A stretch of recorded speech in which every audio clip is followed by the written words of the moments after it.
Some leaders leave footprints, others leave libraries. You're tuning into the Authors on Mission podcast, where industry giants become literacy legends. In every episode, we talk with authors who turn their brilliance into books that transform lives. I'm Danielle Hutchinson, your host and Chief Creative Officer at Authors on Mission. Welcome to your authorship experience.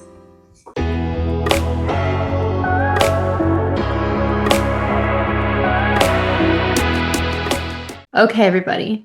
What if I told you that right now, as we speak, you're sitting aboard a spaceship, a vessel hurling through the cosmos at 67,000 miles per hour with no backup plan, no escape pods, and a life support system that's starting to flash warning lights?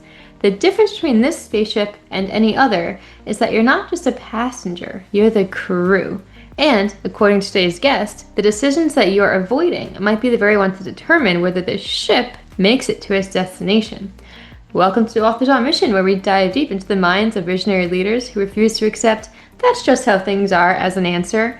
I'm your host, Danielle Hutchinson, Chief Creative Officer here at Authors on Mission, and today we're going to be talking all about what happens when a leadership professor, biotech entrepreneur, and father looks into his children's eyes and sees not just who they are, but the world they're inheriting, and decides he can't stay silent any longer. Charlie Sheppard didn't set out to become a climate activist. He was actually busy teaching Fortune 500 executives, building biotech companies, developing leadership frameworks, but sometimes the most important missions choose us. So Get Off the Fence isn't just another climate book, it's a leadership manual for the most complex challenge humanity has ever faced. I'm looking forward to talking more about that, so buckle up everybody, it's time to stop being passengers and take control. Charlie Sheppard, welcome to today's podcast. Thank you, Danielle. You actually captured the premise, which is that we're on a spaceship, and kind of are, aren't we? we are, and we are hurtling through space, and the only actual spaceship that exists right now only survives because it's resupplied from Earth. Right? And so we don't have the technology and we don't have the systems in place to survive outside of this particular spaceship. And the basic premise I always ask is, if you were on the International Space Station right now and somebody was actively sabotaging your environment, would you try and stop them? And the analogy is such that it's something that's occurring today. And like you said, as a father, I understand the world that my children are going to inherit, and I'm a little bit frightened that we'll be the first generation to leave the world in a worse place than a better place. And so it's in our power to make a new choice, and it's in our power to kind of bring this issue to the forefront. And so I ended up writing the book, Get Off the Fence. First off, obviously I love that metaphor. It's interesting because if you are on that ship, you think, this is my only vessel, otherwise I'm going to be stranded in space. But, the same thing is happening with planet Earth, right? It's our only vessel, even though it's, the whole Earth, but still. I get what you mean, though. We need to take care of it, especially because in today's day and age, we don't want to leave the world in a worse place. We want to do what we can to make it even better. So I do appreciate everything you've done here, and I think it's so important that we are not only aware of all this, but doing something for it. So before we dive into the content of this book, though, I do understand that you have many other books out there, and you also balance many other roles in your life. So I always do like to get our head around our guests a bit. So do you mind giving us a little bit of an overview of, what exactly did lead you to writing this book? I mean, you've been balancing being a professor, an entrepreneur, all of this. How did you land into the topic of climate activism? It was a little bit of having to take responsibility myself. I was in a conversation with somebody who was a climate change denier, and they were denying it. And I felt like I didn't have the language, I didn't have the words, I didn't have the vision. Actually, climate change, or the crisis, feels so overwhelming. It's such a large, kind of fundamental issue for generations going forward, and kind of quality of life for humans going forward, that I didn't have a vision for myself. And that's where I'm a professor of leadership, and I actually teach the difference between being what I call the drama triangle, and the bottom role of the drama triangle is being a victim, and the top triangle of the leadership triangle, which is being visionary. And so whenever you feel like you're in the victim role or kind of at the effect of others, it's usually because you don't have a vision. And so I decided that I needed to take this on and to actually go, oh, okay, what do I need to teach? What do I need to educate? And if I'm a professor of leadership, okay, how do I inspire more people to embrace kind of a leadership mindset as it relates to the environment? And was the inspiration for Get Off the Fence. And to do it well, I kind of had to go do a deep dive. The other thing that I get inspired by is systems thinking. And so you were asking, what are all the things that I do? You know, the cancer molecule is, you look at the whole idea of cancer, and it's a complex system. And so the startup of my biotech is hoping to make cancer a manageable disease. And we've got a really good shot at it. We're getting great data back. The first two disease states that we're looking at are very aggressive cancers, and lung cancer and glioblastoma, and we're excited about it. But there's a system there. And even in education, I'm looking at how inefficient education is. And so I've actually started my own university now. So I've left the previous university and I've started one called World Bridge. And I believe that education, whether it's climate or any subject, is the key to getting people to make better choices going forward. So I'm always looking at ways, hey, can we improve something? Can we make it better? And so, but my day job, organizational development consultant. I go in and teach leadership to the Fortune 2000 and help elevate kind of leadership roles in environments where people might even have already had an MBA. And so you really have to kind of push the envelope for those individuals and give them things that are both relevant and transactional, because their job is to create more value for their organization. So in essence, all of those things are woven into the Get Off the Fence.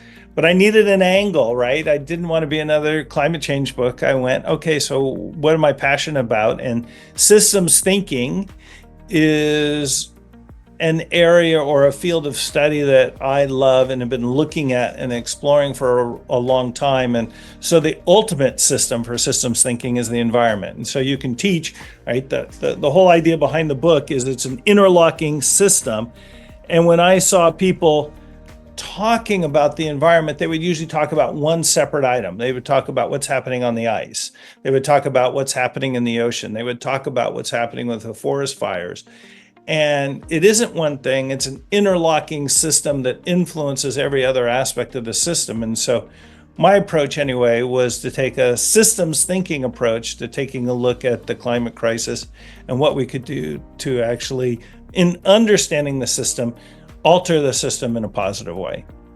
Understood. Well, first off, I admire this mindset of trying to make things better. A lot of people take a passive role, which I guess is kind of what your book's all about, you know, taking off that fence, taking a step forward. So it's great that you embody that in your own life too. And you know, that it just came from that natural, you know, you're helping others in your day job. Now you translated that into writing a book.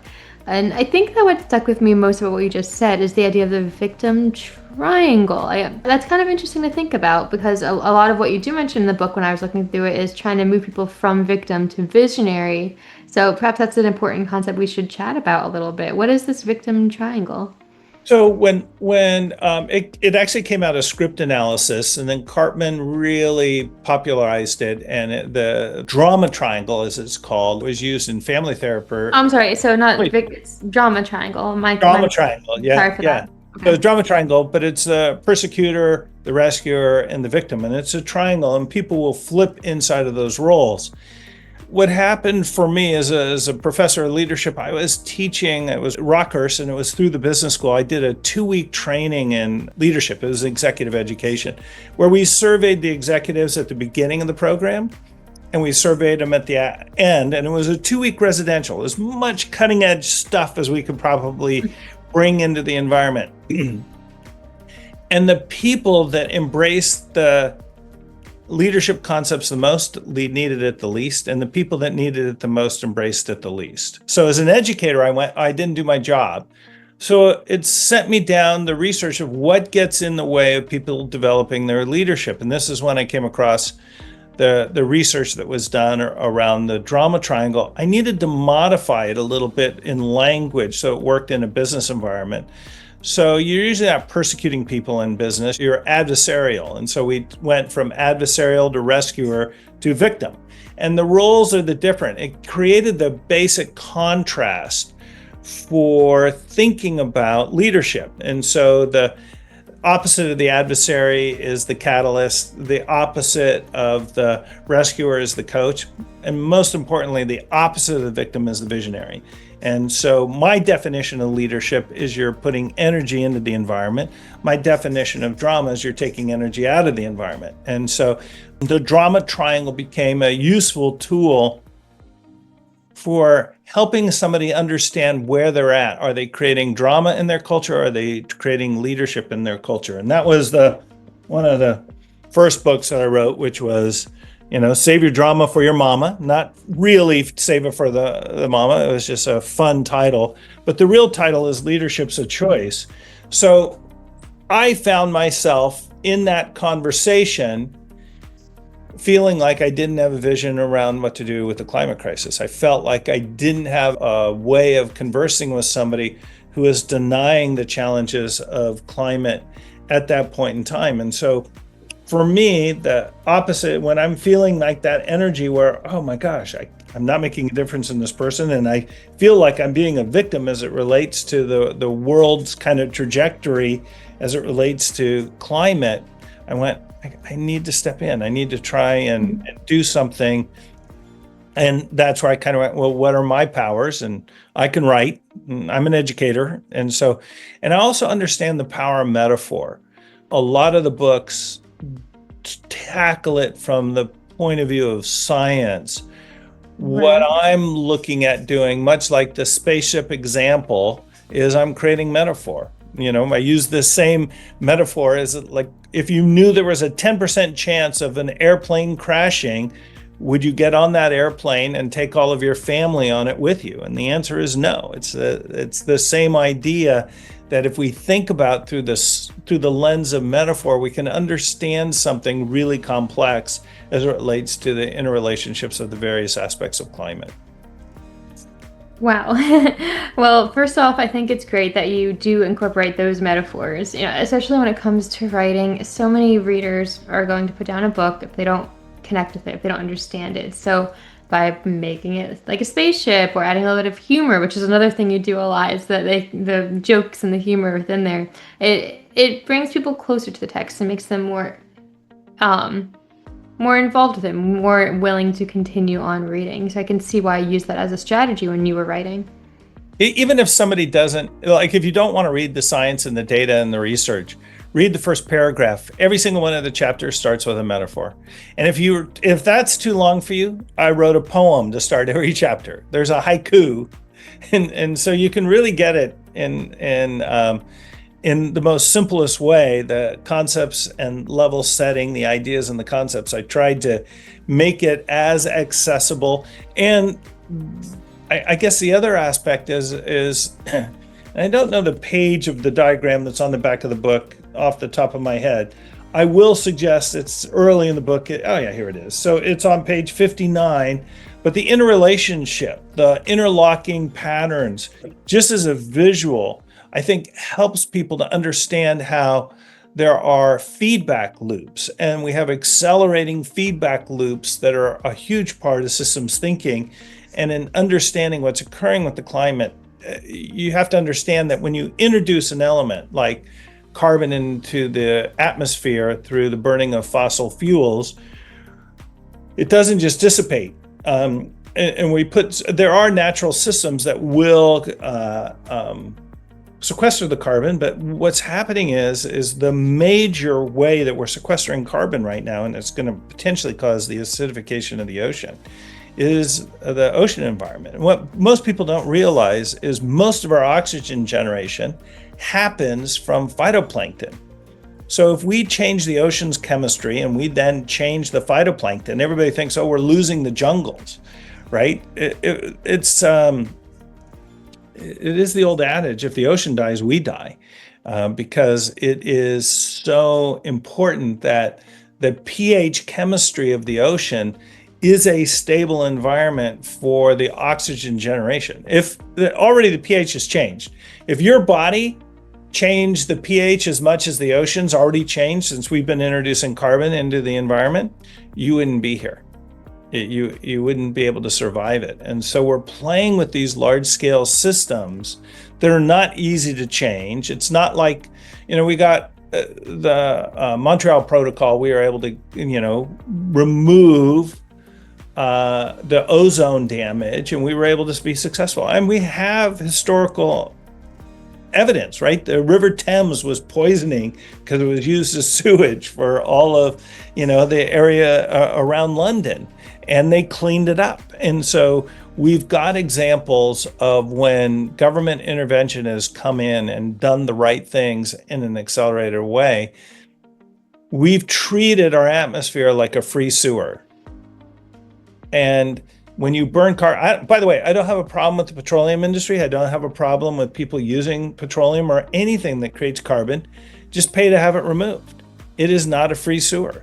It's like I fly. I'm using jet fuel. I'm putting carbon into the atmosphere. Pay to have it removed.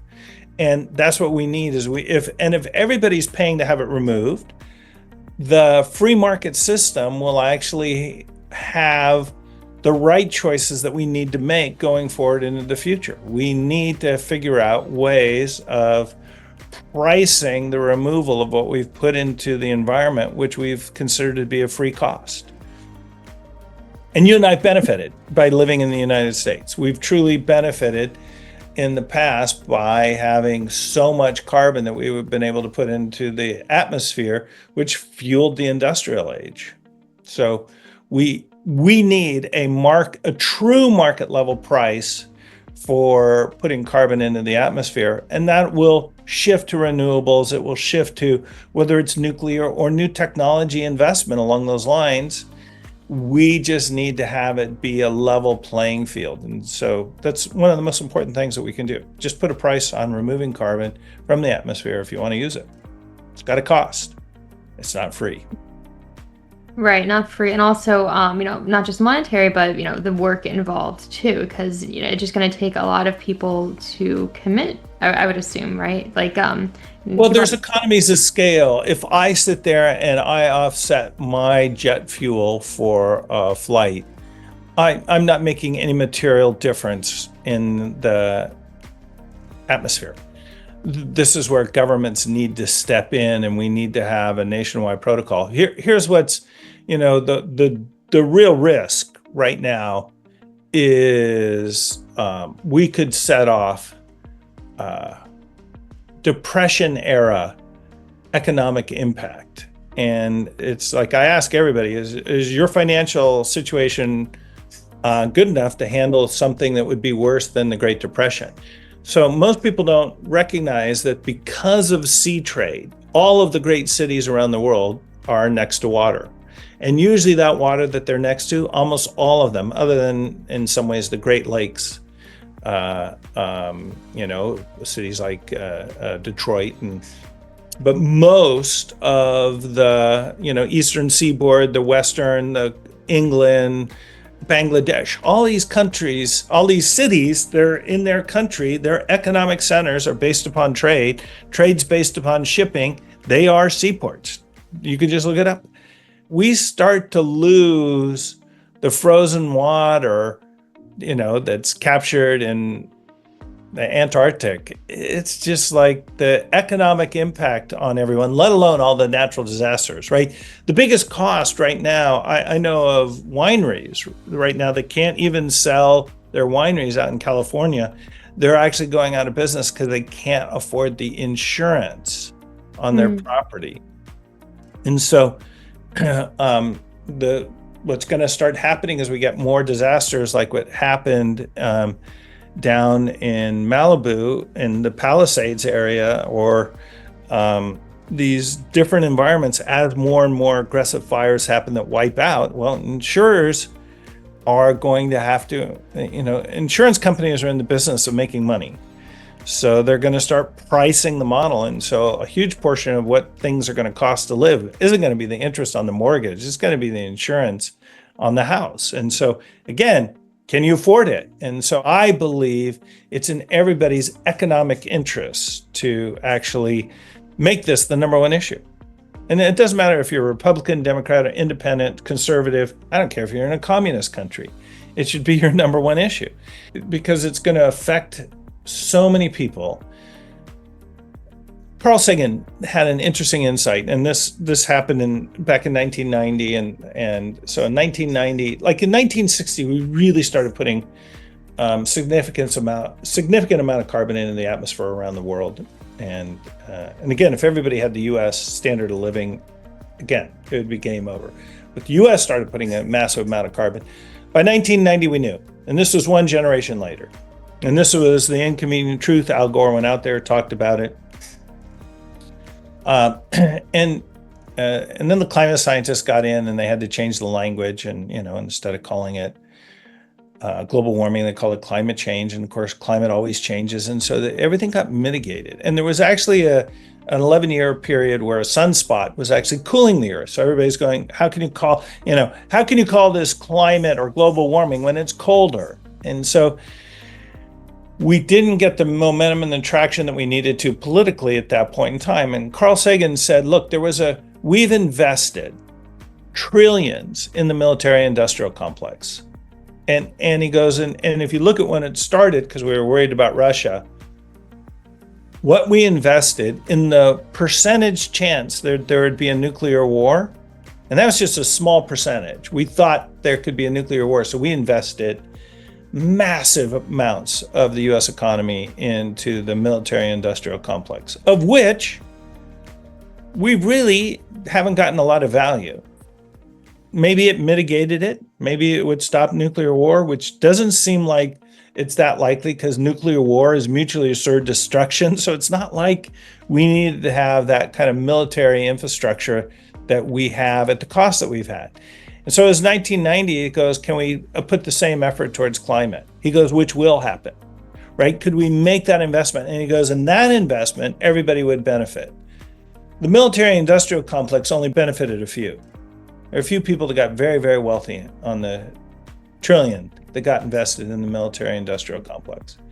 He goes, if we were to invest in new technology, new ways of generating energy, new ways of that, he goes, we all would have benefited. And right now we would be sitting in a different place. And the technology, much like drugs and other areas in the United States, if we are innovating new technology that actually creates new energy sources, the rest of the world will follow.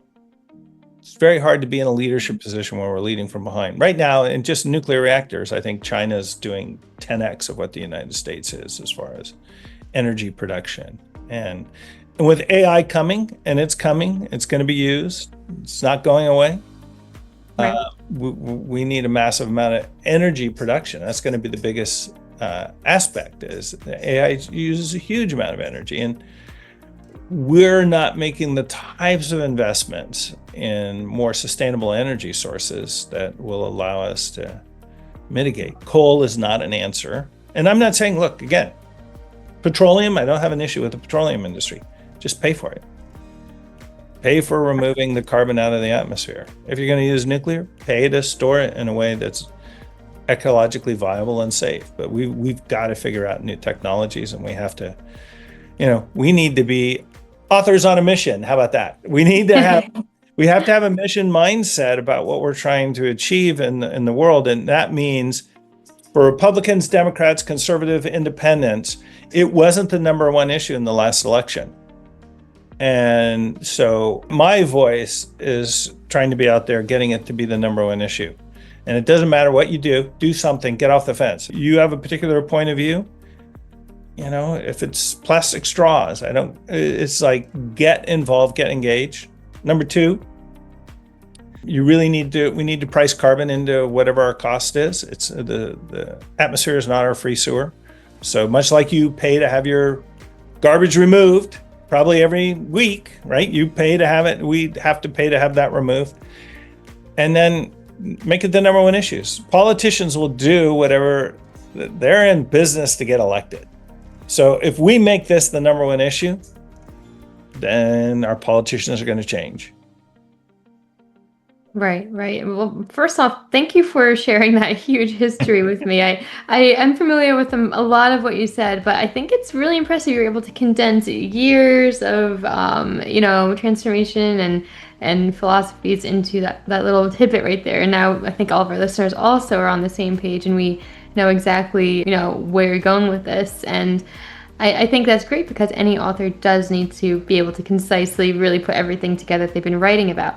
And also thank you for mentioning, you have to be on a mission. It is true. You need to dedicate yourself. That being said, though, I think it is, important that we go into the writing of this book too, because, as I was looking into all of your materials, I saw that you had mentioned that you actually had to take breaks as you were writing. And I can see why now. As you were talking a minute ago, it was very clear that you were passionate about this to the point where you're emotional, but in a great way. You're driven.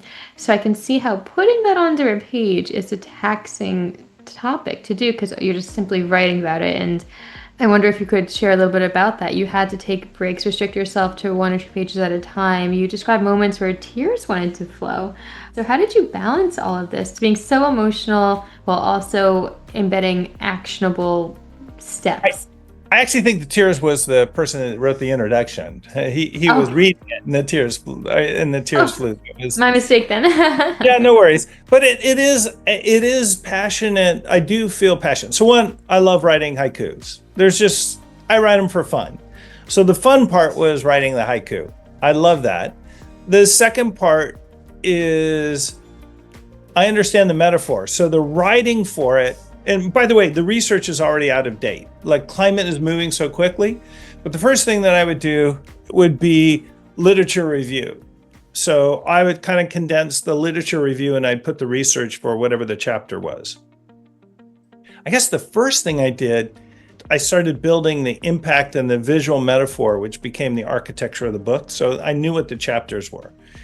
And there was the whole part about the interlocking nature of climate and then the impact. And so that was kind of how I structured it, is what was going to be the impact.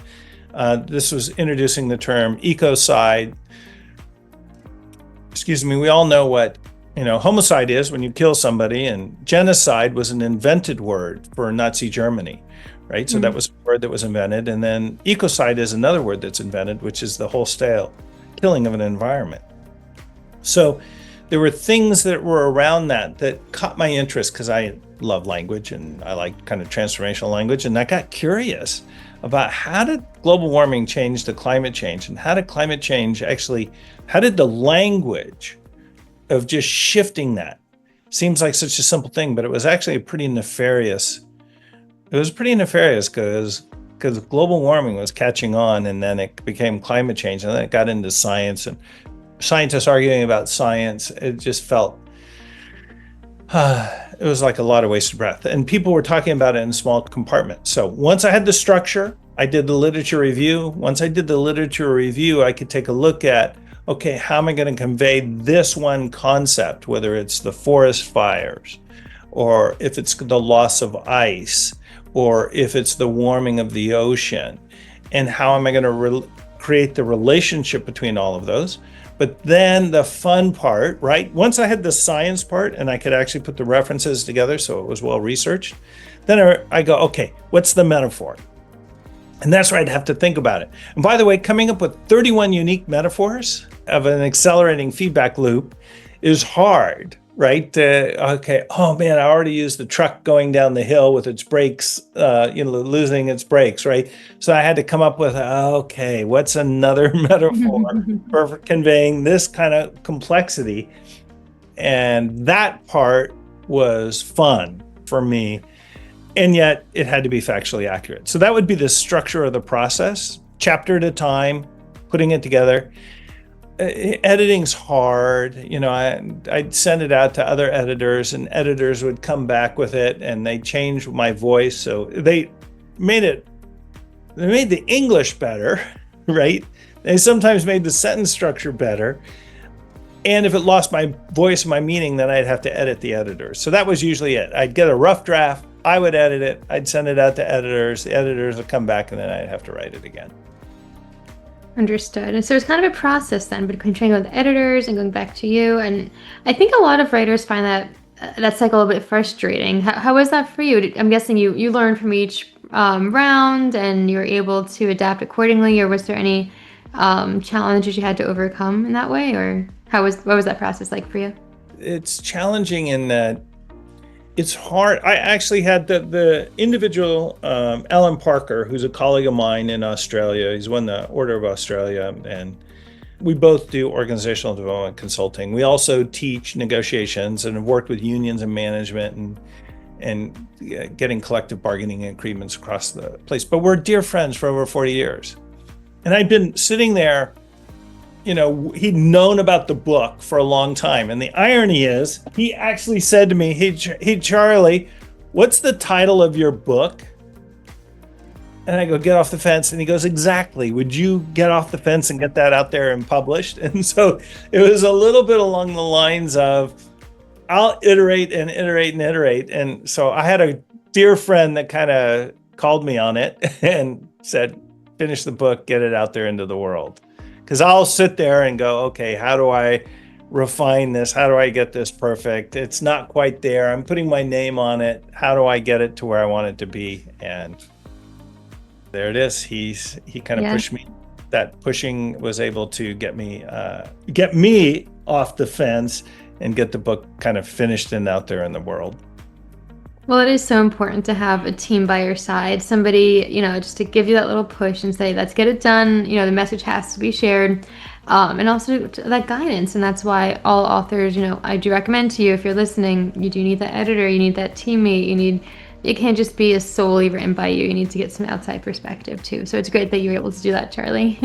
Well, it was even the story for the business book that I wrote called Save Your Drama for Your Mama. I was originally going to write Leadership as a Choice. That is the book that I am writing finally right now. But I published this back in 2011, and I went to the publisher, and originally it was called Leadership as a Choice. And he actually said, he goes, Charlie, there were 100 books last year with the word leadership in it, and there's 100 more this year, and next year there'll be 100.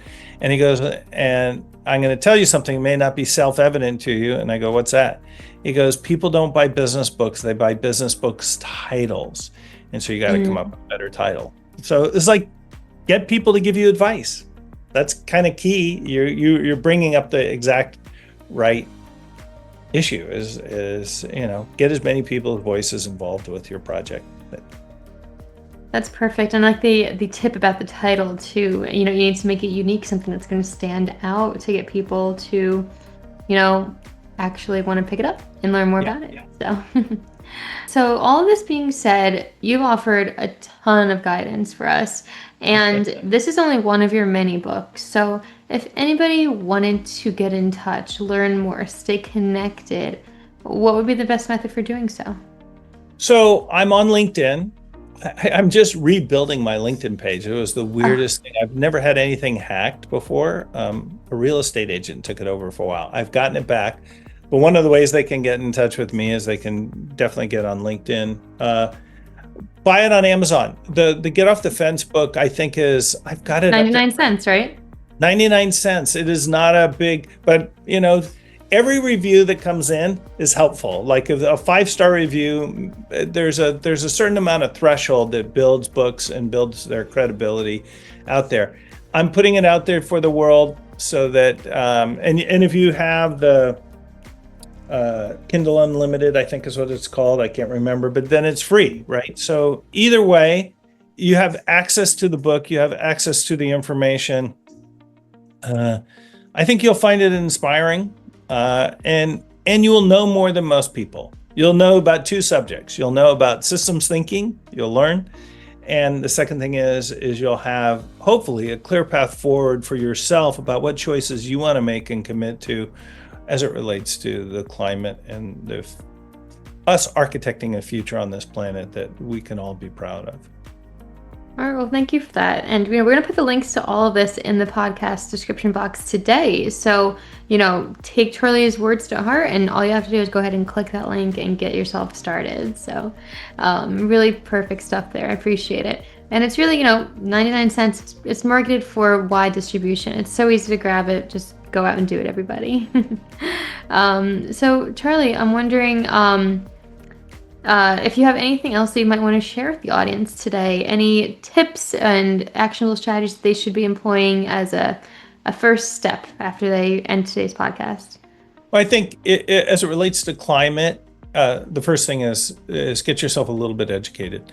There are so many resources out there. When you start looking for them, it's pretty much an unlimited group. One of the best organizations that's out there is Potential Energy Coalition, and they have Science Moms, and they have these different blogs that are out there for other people to get involved in various projects. And I can't be a strong enough advocate for them. They're just really are an exceptional organization.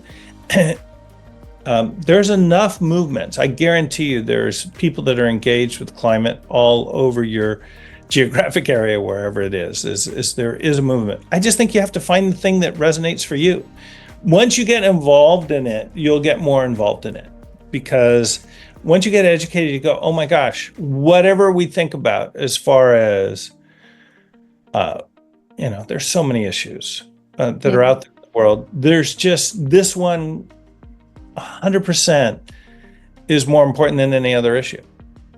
This issue, whether we build a wall or we don't have a wall, whether we have healthcare, free healthcare or not healthcare, whatever it is, everything for future generations is going to be mitigated by this issue. And so it's just really important that every person let their congressperson know, whoever it is that's an elected official.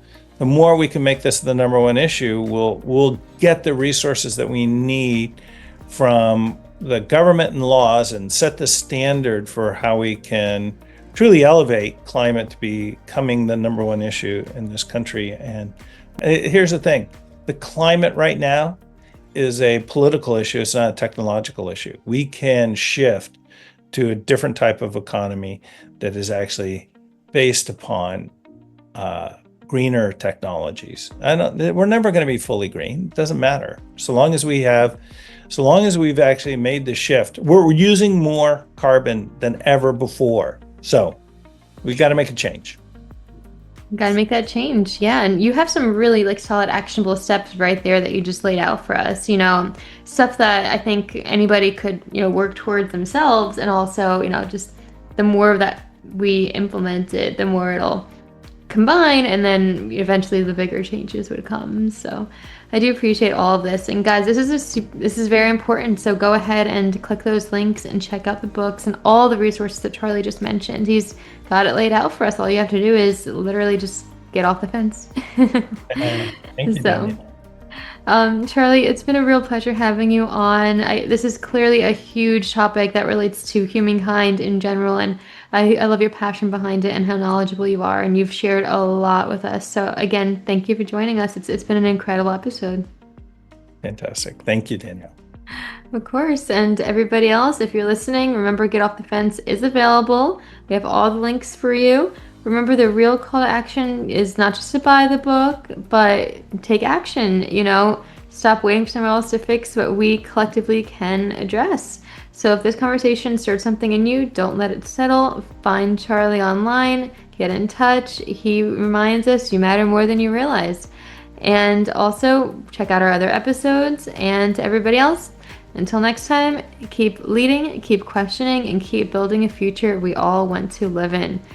We'll see you next time on Authors on Mission podcast. This is Danielle Hutchinson reminding you that somewhere, someone needs the book that only you can write.